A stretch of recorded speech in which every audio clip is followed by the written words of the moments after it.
Karine. Bonjour Aminata. Comment vas-tu? Parfaitement bien. Je suis ravie d'être là. Moi, je suis ravie de t'accueillir dans ce format un peu nouveau. Tu vois, on est dans une maison qui ressemble à une maison, mais en fait, ça s'appelle Work Sweet Home, cet endroit. C'est un peu un endroit qui permet aux personnes de travailler, de se sentir un peu moins seules, d'être seules si elles ont envie. Et aujourd'hui, ça nous permet de nous parler et d'être filmés. Donc, c'est un format tout nouveau que je suis contente d'éprouver avec toi, parce que c'était la première à passer sur ce trône vidéo. Donc, merci à toi de t'être prêté à l'exercice. Alors, je t'ai appelé par ton prénom. Est-ce que tu veux bien te présenter un peu plus précisément et nous dire qui es-tu? Donc je suis Karine, j'ai 49 ans et je suis une femme. Donc voilà, donc avec un parcours, avec différentes transitions professionnelles, transitions personnelles, avec un cheminement pour être finalement aller vers soi en tout cas, et être en accord avec mes valeurs. Ok. Voilà. Est-ce que tu veux bien nous dire le métier que tu exerces aujourd'hui? Oui. Donc, moi, je suis professeuse de yoga depuis 13 ans. Voilà, donc j'ai fait une formation sur Paris en 2000. J'ai fini ma formation en 2015 et je dispense des cours de yoga donc dans une association dans laquelle je suis salariée. Et j'ai créé mon activité depuis le 1er janvier. Donc là, plus en fait, parce que le yoga pour moi est une passion.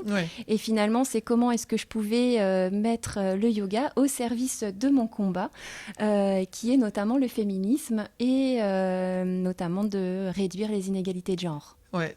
Et d'ailleurs, effectivement, on l'a entendu d'emblée, ce que tu as dit professeuse, ce que je pense qu'on entend très très peu. Moi, je ne l'avais jamais entendu avant et on voit bien que tu l'as affirmé. Donc, c'est quelque chose que tu dois utiliser facilement. Et effectivement, on a eu l'occasion de discuter un petit peu toutes les deux et j'ai bien compris ce combat, effectivement, tu nommes ça combat, c'est vraiment un mot fort et a comme importance pour toi puisque tu l'as vraiment inclus dans ton activité. Et est-ce que tu peux nous dire de quelle façon justement tu travailles à la question du genre, du féminisme, pour l'intégrer dans ton activité? Donc le féminisme m'a toujours en fait traversé. En fait, s'il y avait bien un combat pour lequel je pouvais me mobiliser, c'était celui des femmes. D'accord. Voilà. Et puis j'ai fait un diplôme interuniversitaire études sur le genre l'année dernière à l'université de Rennes 2.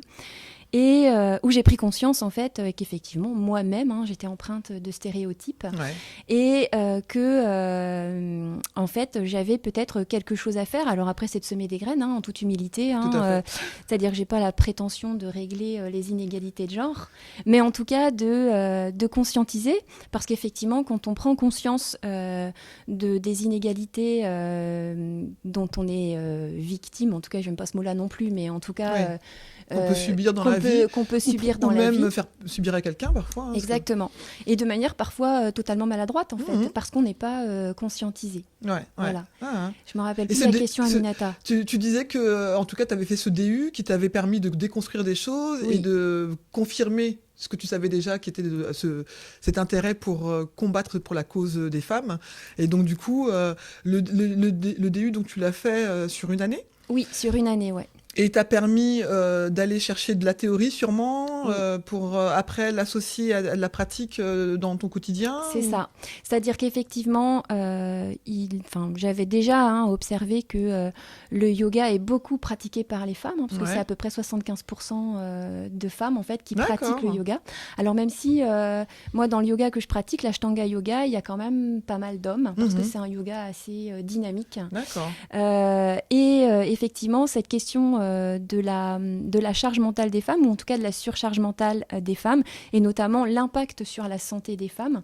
Parce qu'aujourd'hui, effectivement, moi, j'ai pas trouvé de chiffres, notamment de l'impact de la charge mentale sur la santé des femmes. Pourtant, on sait que les femmes font plus de dépression, mais c'est jamais mis en lien avec la charge ou la surcharge mentale des femmes. C'est très compliqué de toute façon, parce que j'imagine que même en étant concernée, c'est parfois compliqué de se rendre compte qu'on a une charge mentale Oui. qui est liée à notre genre.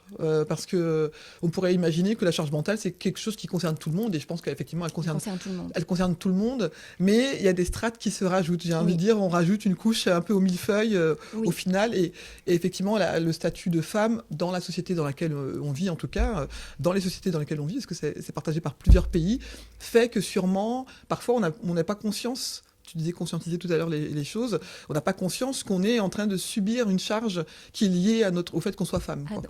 À notre genre. Donc effectivement, pour le comptabiliser, c'est encore, Oui.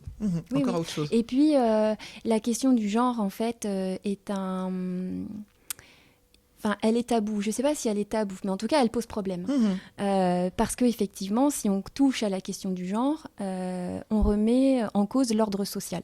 Ouais. Voilà, c'est-à-dire qu'on voit bien quand notamment Najat Bello-Belkacem a essayé en fait d'intégrer la question du genre dans les écoles avec le film de Céline Sciamma Tomboy, ça a fait un tollé en fait, parce que la question du genre est souvent associée aussi à la question de l'orientation sexuelle, alors que ça n'a rien à voir.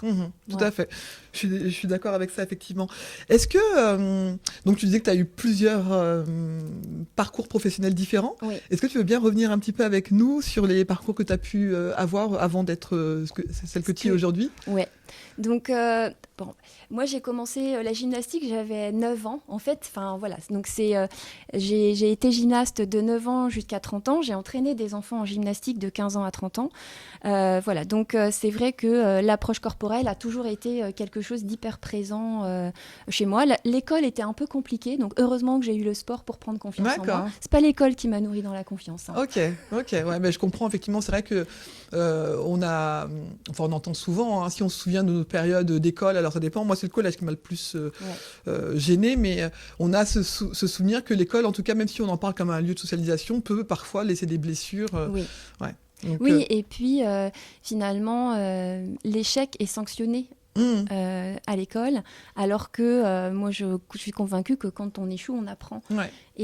Mais effectivement, on a peur de se tromper. Ouais. Mais c'est une pensée nouvelle, ça aussi. Moi je vois bien, du haut de mes petits 43 ans, j'ai compris à peu de temps la valeur de l'échec et de l'échec que tu annonces, parce que j'en avais en tête des échecs, mais j'en parlais jamais avec mon entourage, même proche, parce que j'avais honte. Oui. Alors que désormais, je me plante, je pousse, quoi. Donc, c'est ça, voilà. Exactement. Il y a la notion d'ego, en fait, derrière, quoi, et de décevoir l'entourage.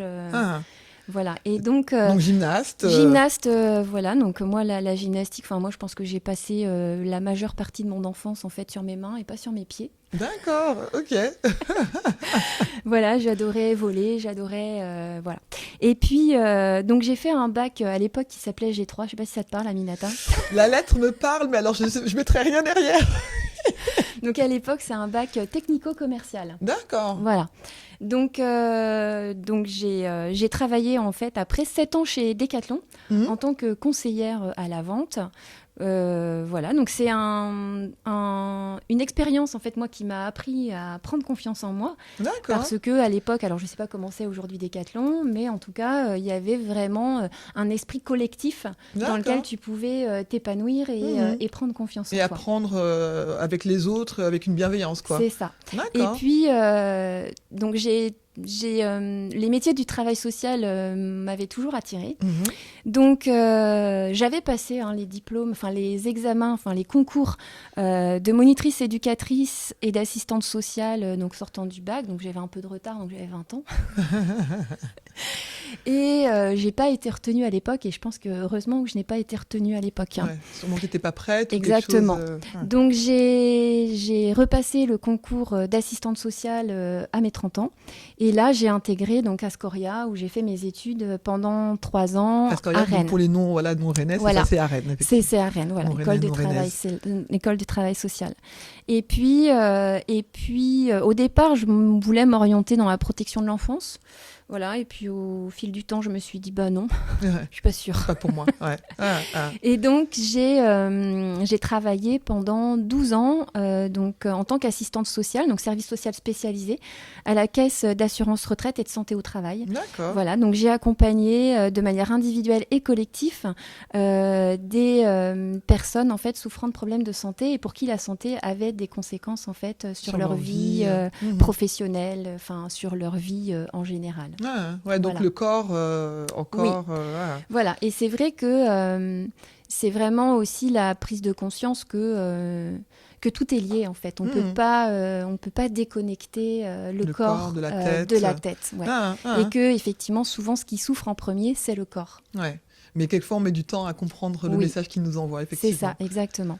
Et puis, voilà, donc j'ai fait un syndrome d'épuisement professionnel, donc ce qui m'a permis effectivement de faire ma formation de yoga. Alors au départ, pas du tout pour m'orienter vers le professorat, en fait, c'était vraiment juste pour moi, pour ma pratique. Ouais. Et puis, mon réseau proche m'a sollicité pour notamment pour prendre des cours de yoga avec moi. Donc ça a commencé comme ça. Donc on a monté une association avec une autre collègue de travail, Mika Stanga, qui a existé, où on dispensait en fait un cours par semaine. D'accord. Voilà. Et puis maintenant, je suis salariée donc dans l'association dans laquelle en fait j'ai commencé le yoga. Donc là, on est plus sur des cours collectifs. Ouais. Voilà. Donc c'est vrai qu'au départ, je ne voulais plus faire de cours individuels ou par petits groupes parce que effectivement, dans mon métier d'assistante sociale, alors même si c'est un métier que j'ai adoré, que j'ai fait avec mon cœur. Voilà, la relation duale, à un moment donné, c'est aussi, ça te contamine. Ça te prend beaucoup d'énergie. Voilà. Ouais. Ça te contamine. Donc, au départ, je me suis dit, je vais faire des cours de yoga en collectif, comme ça, même si je suis connectée avec les gens, j'ai pas à porter. C'est plus dilué. Voilà, exactement. Et puis, finalement, je me rends compte quand même que le collectif, on peut pas en fait porter une attention à chacun et chacune. Ouais. Donc, en fait, effectivement, c'est de là qu'est né Excel Yoga, où là, effectivement, je suis vraiment donc dans de l'accompagnement individuel ou par petits groupes, où là, je peux être disponible et en même temps, je mets toutes mes expériences passées au service en fait de mon activité aujourd'hui. Mais le Excel, on est bien d'accord que c'est pour le L de la femme. C'est ça. Voilà. Et du coup, tu restes aujourd'hui exclusivement sur une attention yoga portée aux femmes. Ouais, dans mon activité d'auto-entrepreneuse. Et c'est vraiment une volonté assumée et affirmée. Parce que c'est vrai qu'effectivement, on peut avoir des remarques, comme tu disais, Aminata, ah bah oui, mais la charge mentale des hommes. Et en même temps, est-ce qu'à un moment donné, on peut aussi juste parler des femmes et de la charge mentale qui leur est propre sans à un moment donné comparer ou exclure. Moi, j'ai rien. Je ne suis pas contre les hommes. C'est juste qu'à un moment donné, je pense que les femmes aujourd'hui, du fait des rôles qui leur incombent, sont privées en fait de liberté.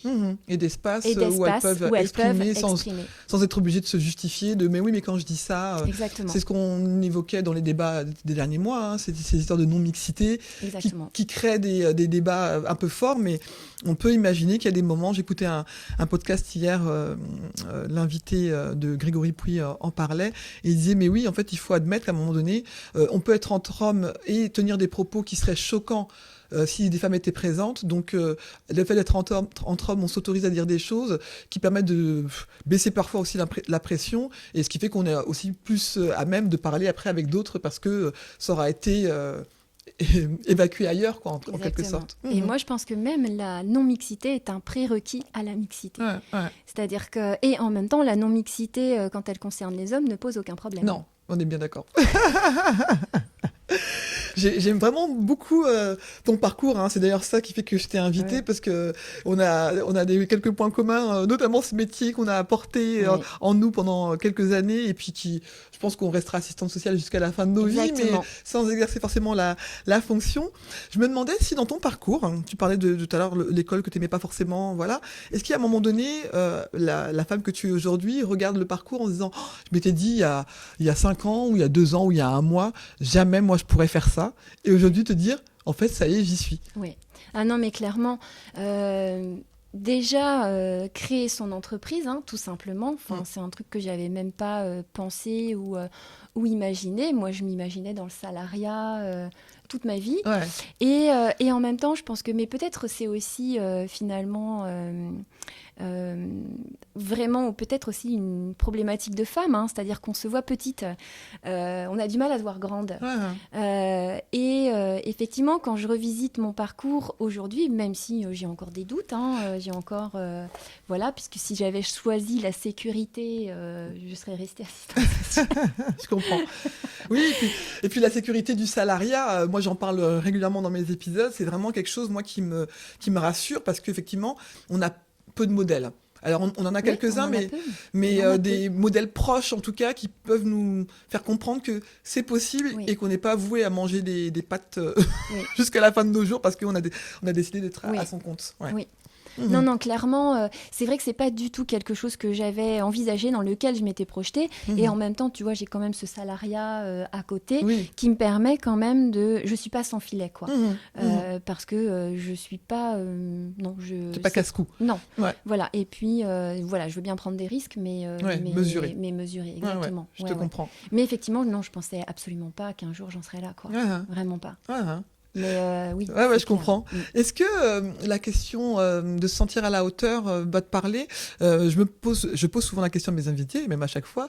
Est-ce que ça t'arrive de ne pas te sentir à la hauteur d'une tâche, d'une tâche, alors sur le plan professionnel ou personnel d'ailleurs, hein, mais te dire parfois, non mais là en fait c'est trop haut pour moi et vaut mieux que je reste à mon niveau en quelque sorte. Ouais.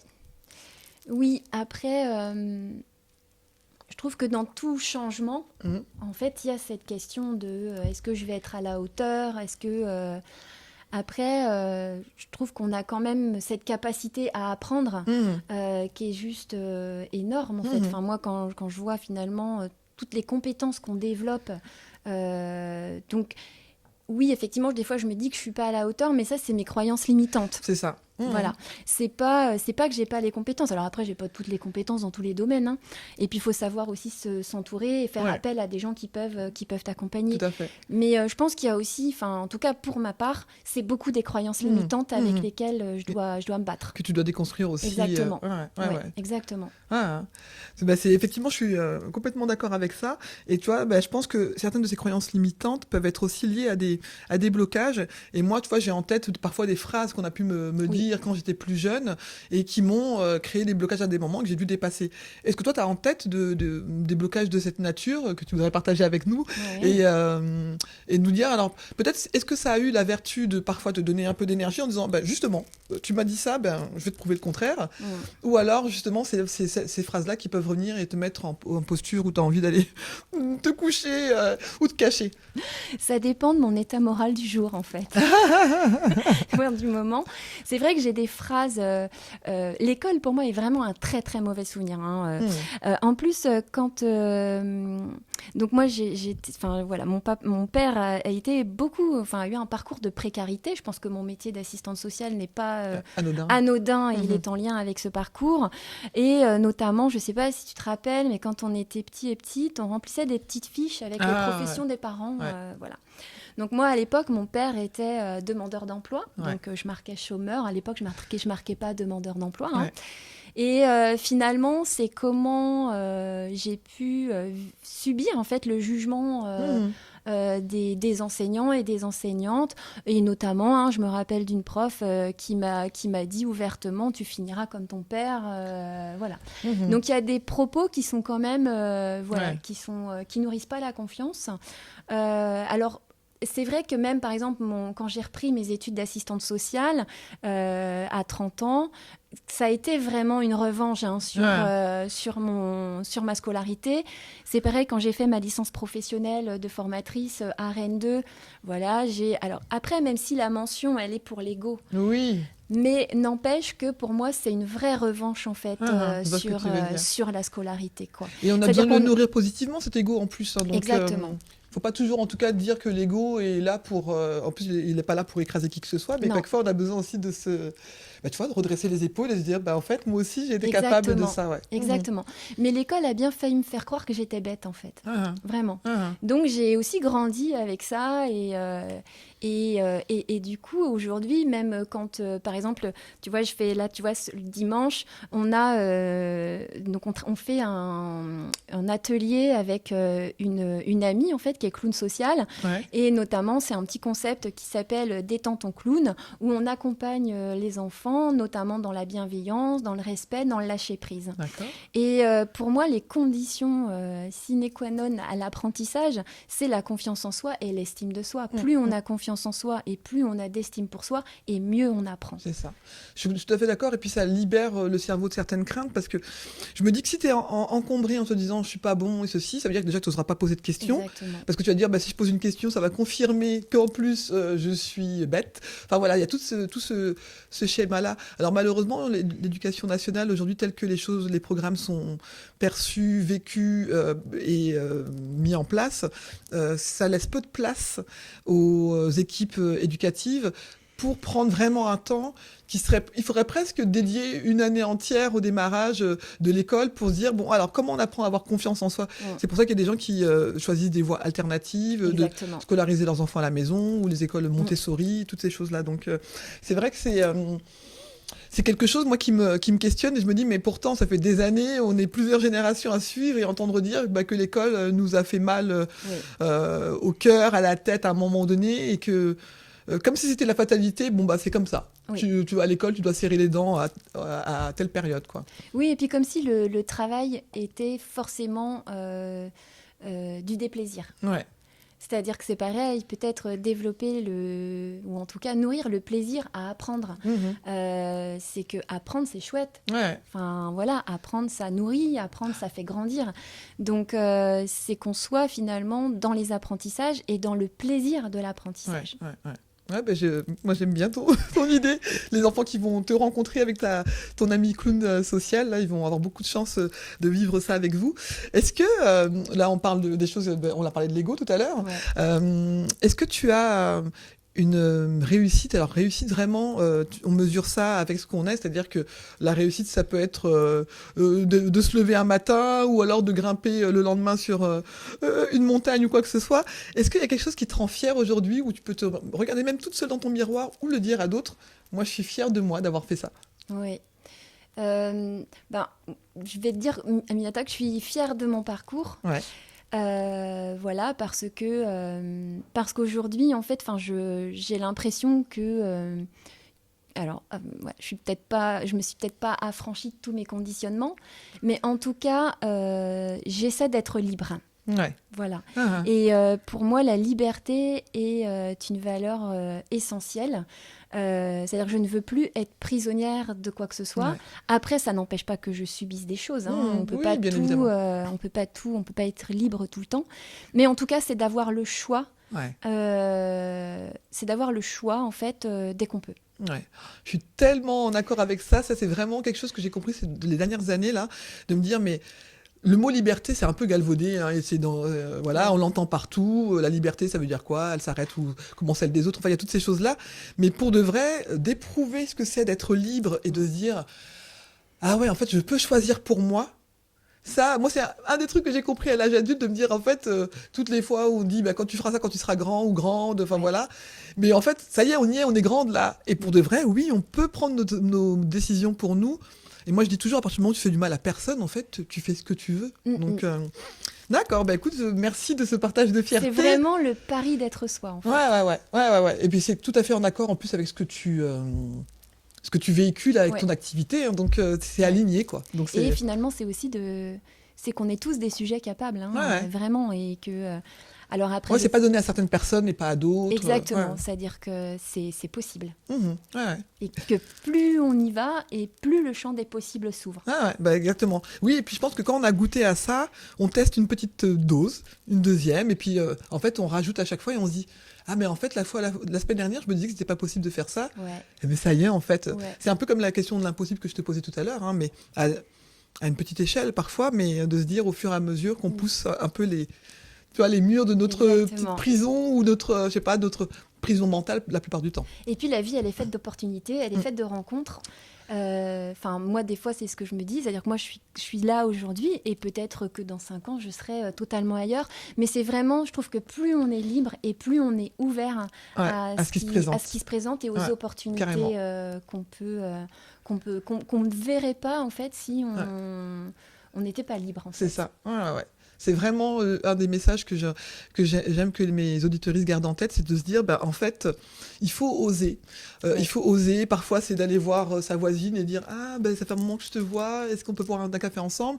Ou d'aller demander quelque chose à son patron ou sa patronne. Enfin, c'est vraiment... en fait, il n'y a pas de risque majeur, en tout cas, ni vital, à prendre le risque d'aller faire quelque chose qui nous donne envie, en fait. Oui, oui, et puis ça n'empêche pas que j'ai des peurs, Ah ça bah oui, n'empêche bien pas, évidemment. voilà. Et puis une Ah, vie sans peur, je pense que on serait dangereux ou dangereuse. Mm. Mm.